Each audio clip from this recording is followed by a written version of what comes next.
Dear devotees, today I'll be telling you about a few leelas of Shree Krishna. One where he got one of his special names, he earned one of his special names.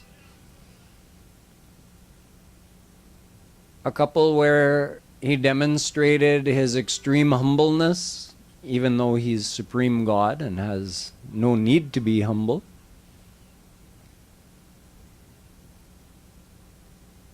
And one which I've referred to a couple of times, where Shree Krishna met gopis, Radha, and even the queens got a chance to meet gopis and Radha 100 years after he had left Braj. So, after Shree Krishna had gone to Mathura and killed Kans, one of Kansa's allies, the great demon king Jarasandh, who himself ruled a great empire, he decided to attack Mathura and try to dethrone Ugrasen and kill Shree Krishna, even though Kans had been unable to. So he brought an army that consisted of 23 Akshohinis, which is a little more than 6 million soldiers. And he attacked Mathura. When Sri Krishna saw that he was attacking, he got his Bade Bhaiya Balaram and just a handful of warriors. He left his army in the city. He went out with just a handful of warriors to face this huge army of Jarasandh. And he defeated them all. But he let Jarasandh live because he had it in mind that he'll attack again. He'll bring more warriors with him. We'll kill them as well. He can keep bringing more warriors. And in that way, I'll accomplish one of my aims, which was to lighten the burden of the earth from all of these wicked rulers and warriors that were supporting them. So Jarasandh kept gathering armies of 23 Akshohinis, more than 6 million men, and he kept attacking. In total, 17 times. And each time, Krishna and Balaram and a handful of warriors defeated them all, leaving Jarasandh to live and go back and assemble another army.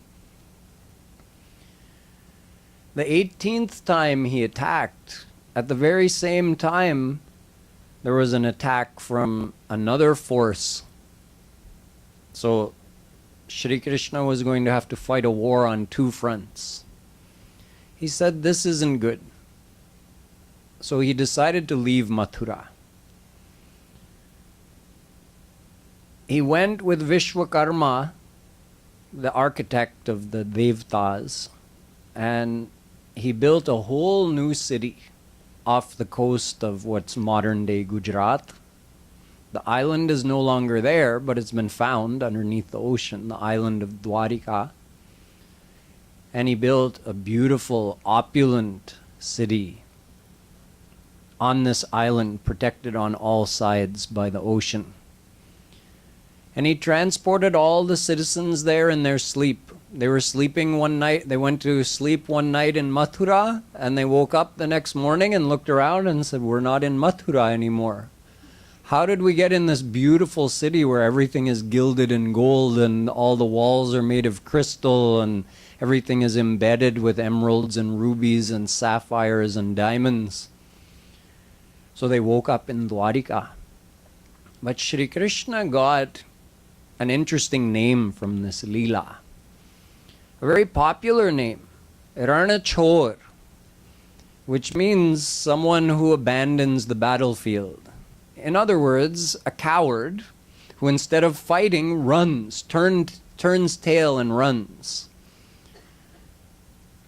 Because when Jarasandh attacked, Shri Krishna and Balaram had actually snuck back into Dwarika, and they were trying to gather up all of the wealth and riches there and bring it to Mathura.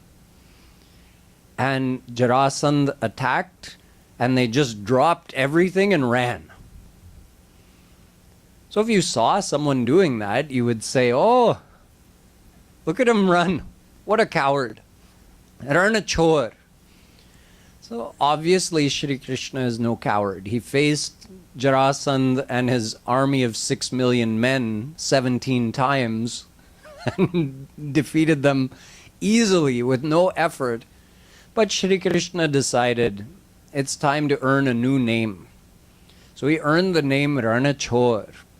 Shri Maharaj Ji, Kripaluji Maharaj, he says that Shri Krishna's leelas are so great, and he allows himself to come down to our level and be seen like one of us, and that adds sweetness to the leelas, and his devotees appreciate that more. The devotees of Shri Krishna like those names of his that are almost like doing his burai. Ranchor, hum unki burai kar rahe hain. Are नंद नंदन वो भी बुराई हैं, वो सारे जगत के पिता हैं, और हम कह रहे हैं कि ये नंद नंदन है, नंदलाल, ये भी बुराई है. लेकिन कोई भी विश्व रूप दर्शन नहीं चाहता है, सब नंद नंदन देखना चाहते हैं क्योंकि उसमें रस है. So Shri Krishna revealed the ras of that form of his when he ran away from the battlefield. And now many devotees of Shri Krishna, they even sing kirtan where they're saying Hamare Raja Ranchor, and they sing it with so much love.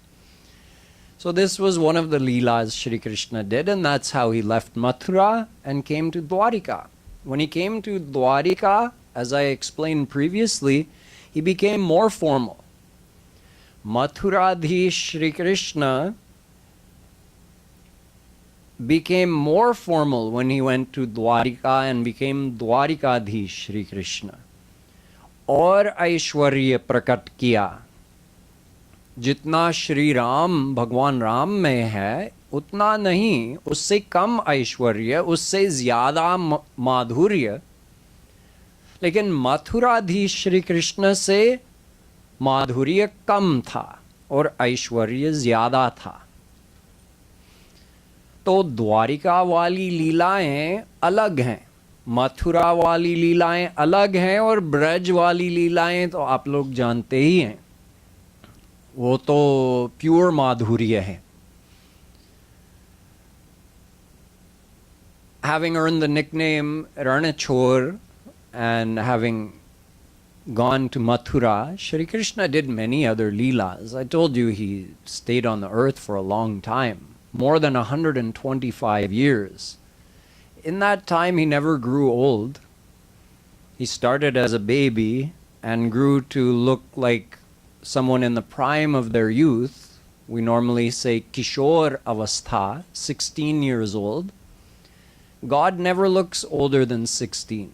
He's always in the prime of his youthful beauty.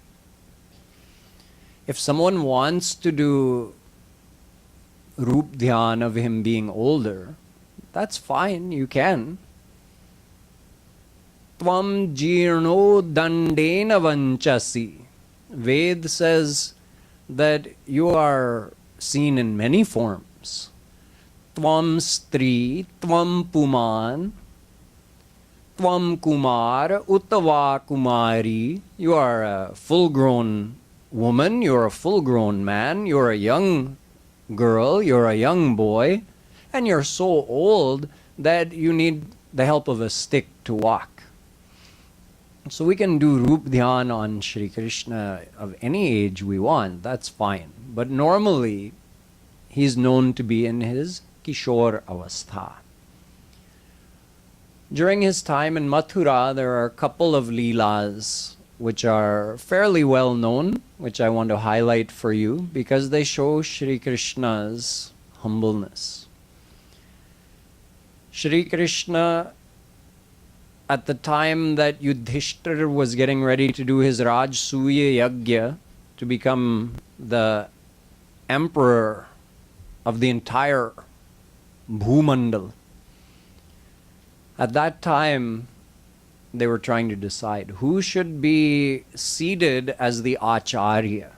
Because in this Rajsui Yagya, in this ceremony, someone has to be worshipped as the supreme master. And it was difficult to decide because there were so many great saints present. So Sahadev, Arjun's younger brother, he got up and said that Shri Krishna is God himself. He should be made the Acharya. He should be made the Jagadguru. So everyone agreed except for Shishupal. It was Shishupal's seva. He was a cousin of Shri Krishna and he opposed Shri Krishna for his whole life. He had dvesh for Shri Krishna. That was his seva to Shri Krishna. I've described for you before how Jay and Vijay were given the shrap by Sanakadik Paramahansa that they have to be born for 3 successive births as Rakshas. And the first time they came as Hiranyakashipu and Hiranyaksh. The next time they came as Ravan and Kumbhakarna. Both times they were released from that form by God himself. He came and in a fight with them, killed them, and they entered into him. But then they took another birth and another. So in the third time, it was Shishupal and another king, Dantabhaktra. These two were Ravan and Kumbhakarna, or Hiranyakashipu and Hiranyaksh. So it was Shishupal's seva as a divine servant of Shri Krishna in Vaikuntha. He's always looking for how to serve him. So in this leela, in this avatar, he had to serve him by acting as his enemy. So he couldn't stand hearing Shri Krishna praised in this way in the court. And when everyone had agreed, yes, let's make Shri Krishna the Paramacharya, he couldn't help himself. Unse raha nahi gaya. So he got up and he started saying, he's just a cowherder. How can you make him? And he went and he had a litany of insults for Shri Krishna. Shri Krishna had given a promise to his auntie, Shishupal's mother, when he was just a baby, he showed his propensity for opposing Shri Krishna. He said, please, I know what he's like, but please spare his life. He said, Auntie, I'll give him up to 100 insults, and after that, the game's over. So he started insulting Shri Krishna in that open court in front of everybody. And all the ones who had asked Shri Krishna to take that place, they were becoming more and more angry. And Balaram is looking at Shri Krishna like, what are you doing? Finally he says, Krishna, what's going on? What are you doing? He says, I'm counting. Main gin raha hu. Kanha was just sitting there, nice and calm, counting. When he got to 100, he got up and sent his Sudarshan Chakra and cut off Shishupal's head. So that was his third and final birth as a demon, and he entered into Shri Krishna and eventually went back to Vaikuntha abode. So he had done his seva to Shri Krishna. Anyway, once the Rajsui Yagya happened, Shri Krishna had made them agree. He said, okay, I can fill this position as the Acharya, but only on this condition, that after the feast, you allow me to pick up all the jute pattal, all the leaves that the invited guests had eaten from. Somebody has to pick them up. I'll pick them up.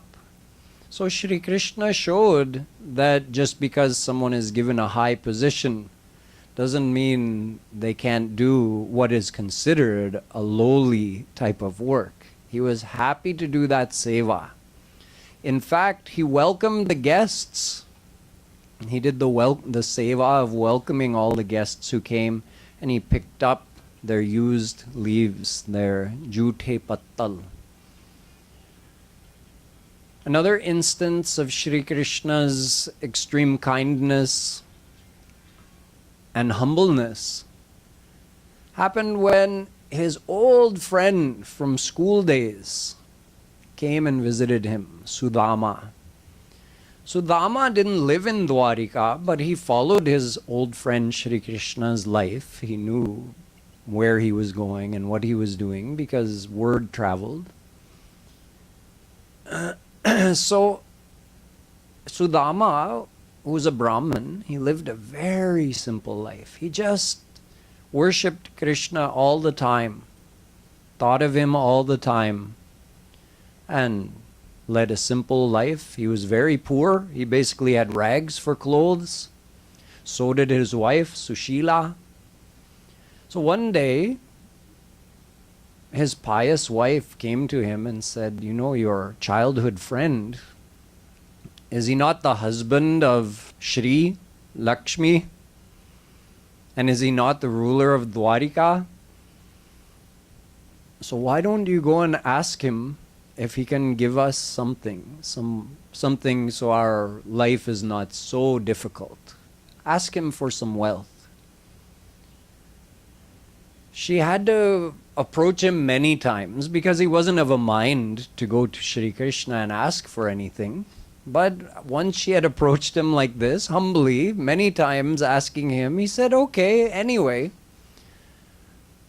I would love to see him. Any excuse to go and have his darshan, so I'll go to Dwarika and meet him." So he made the trip to Dwarika, walking the whole way.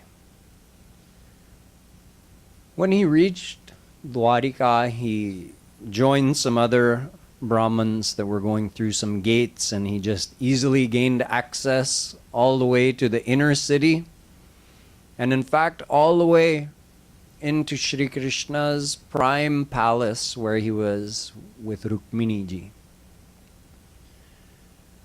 Rukmini is none other than Mahalakshmi, who took avatar as Rukmini. She in fact desired to get to take part in Maharas leela, but she wasn't granted access to Maharas.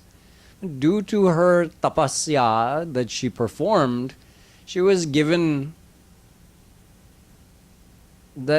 told that, well, you can't gain access to Maharas in that way, but she was given the chance to see Shri Krishna in a less formal way. So she descended as Rukmini. So Sudama entered. At that time, Shri Krishna was sitting on a couch talking with Rukmini. As soon as he saw Sudama from far across the big room, he just jumped up and ran to him and embraced him and was crying tears to meet his friend, to meet his old friend. Everybody's thinking, all the people who were there doing seva in his palace are thinking, who is this? He's leaving the goddess of fortune, Lakshmi, Rukmini, and running to meet this beggar-looking person. Everybody was watching with rapt attention. But Shri Krishna wasn't done. He brought Sudama, seated him on the seat where he and Rukmini had been seated, brought water and washed his feet, and had Rukmini stand there fanning him with the chamvar. He brought some pastes like sandalwood paste because he'd been out in the hot sun walking for so long, so he applied those pastes to his body and massaged him and cooled him down. He did seva of his friend.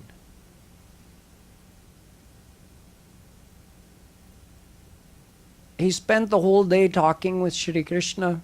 Sri Krishna then sat down beside him, like friends, side by side. Imagine who in Dwarika would get to sit side by side on the same seat with Sri Krishna. In Braj, that was commonplace. Never mind sitting side by side on the same seat with Sri Krishna. Krishna's friends used to sit on his back and ride him like a horse and dig their heels into his ribs, saying, "Giddy up, horsey, faster." And Sri Krishna would go slower on purpose, so they'd again kick him and dig their heels in. He had such a sweet relationship with those Gwalbals.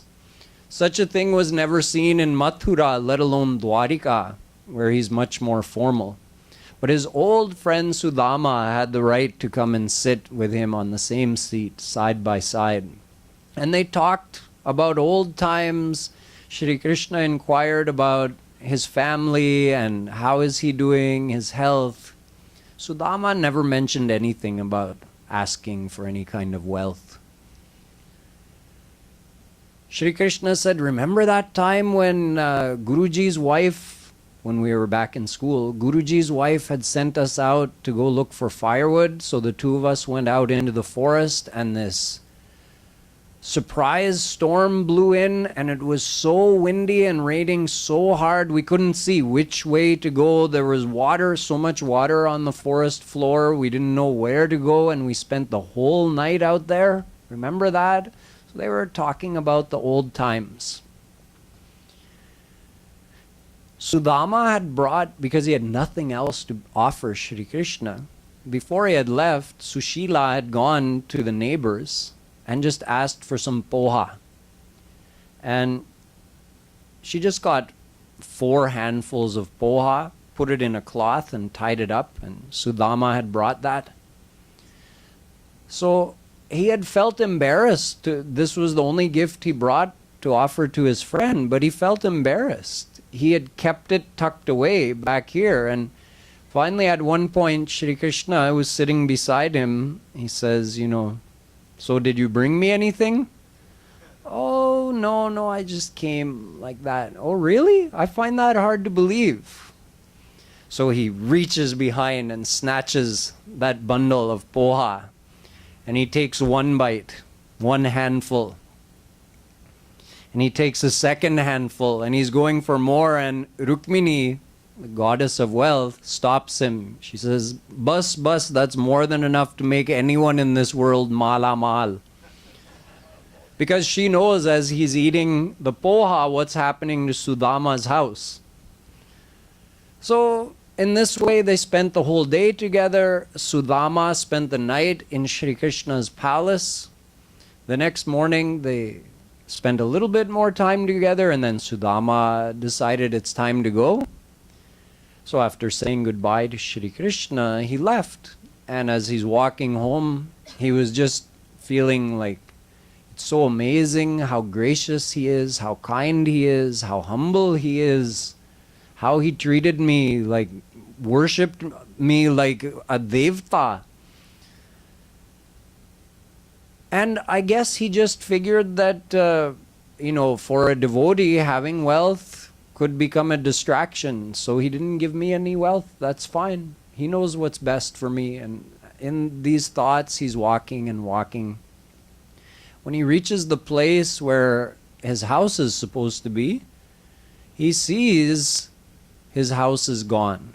There's a big palace in its place. So he's thinking, wow, great. I went there, at least when I left, at least I had a hut. Now, in the time I was away, some rich guy came and built a palace where my hut was. And he looks up, and on the balcony there, his wife Sushila is standing and waving to him, and he says, "Great, he took my wife as well." Sab kuch gawa ke aaya hu. And she comes running out of the palace and says, no, this is ours, this is ours. Then Sudama realizes, oh, this is Kanha, Kanhaiya did all of this, he gave us this. So Sudama lived the rest of his life in that. He was never attached to it. He kept living the same simple life and remembering Shri Krishna all the time. So I'll tell you one more leela today. One time it happened, there was a Surya Grahan, an eclipse of the sun. So when there's an eclipse of the sun, sometimes there are certain formalities, certain ceremonies that are performed that are supposed to be auspicious. So at this time, many people from far and wide all converged in Kurukshetra. This was after the war had happened. They all converged in Kurukshetra to have a big ceremony during this Surya Grahan. So it means people from Dwarika, Mathura, Braj, from all over, they all went to Kurukshetra and they all reached there.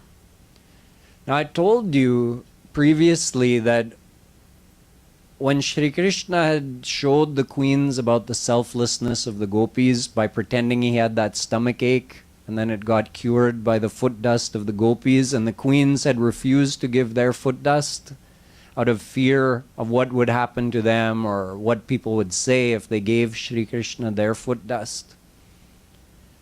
So at that time, when they realized that the gopis had, without hesitation, given their foot dust to Shri Krishna, without a thought for their happiness, only concern for his happiness, and they understood that's why Shri Krishna is always praising the gopis, then they had a desire in their heart to meet the gopis and meet Radharani. They got that chance. Everybody came, set up their temporary encampment with tents, and went down to the river to wash up and have a drink. So over there, Radha and all the gopis and Rukmini and all the queens got a chance to meet. So Rukmini ji had although keep in mind Rukmini is none other than Mahalakshmi, who is none other than Radharani. So, but you understand many times it happens that various forms of one single God meet each other. So Lakshmi, in the form of Rukmini, met Shri Radharani. And she had a desire to do some seva to her. So they invited her back to her tent. Please come with the gopis back to my tent. And it was the evening, so at that time Rukmini ji heated up some milk to offer to Radharani, since she was her guest. She heated it up, and it was really hot, boiling hot, and she hadn't checked it before giving it to Shri Radha. Now Radharani is so kind, she felt it was very hot and it was burning on the way down, but she didn't want Rukmini to feel badly, so she just drank it. Later that night, when Shri Krishna came, and in his tent, Rukmini and the other queens, they were pressing his feet, pressing his legs. Rukmini saw he's got blisters on the soles of his feet, big puffy blisters. She couldn't help when she saw them. She looked like that. Calling the other, look, what happened? Shri Krishna hears all the commotion and he says, what's going on? He said, Priyatam, you have blisters on your feet. What happened? So he explained, Shri Radhikaya Hridaya Rvinde Padar Vindam Hivirajate Me Adyoshna Dugdha Pratipantonghra Buchalakaste Mama Prochalanti. He explained that Radharani always keeps my lotus feet in her heart. My Padaravind are virajaman in Radharani's hriday. And when you gave her the milk, it was too hot, it was still boiling hot. You hadn't checked to see if it was a good drinkable temperature. But she's so sweet, she just drank it anyway. So when the milk went down, my feet also got burned because they reside in Radharani's heart. And the queens got another lesson, understanding about the oneness of Radha and Krishna. And again, the selflessness of Radha and Gopis. So this is one leela that happened when they met there at Kurukshetra. We're getting towards the end of Shri Krishna's avatar. He has taken uncountable avatars and he will take uncountable more. There's one secret that's left to tell, which is the secret of how Shri Krishna left this earth. How did he finish his avatar? There are many questions and quite a few confusions that people have about this topic. So I'll cover that during tomorrow's speech, which will be the last in this series. Boli Vrindavan Bihari Lal Ki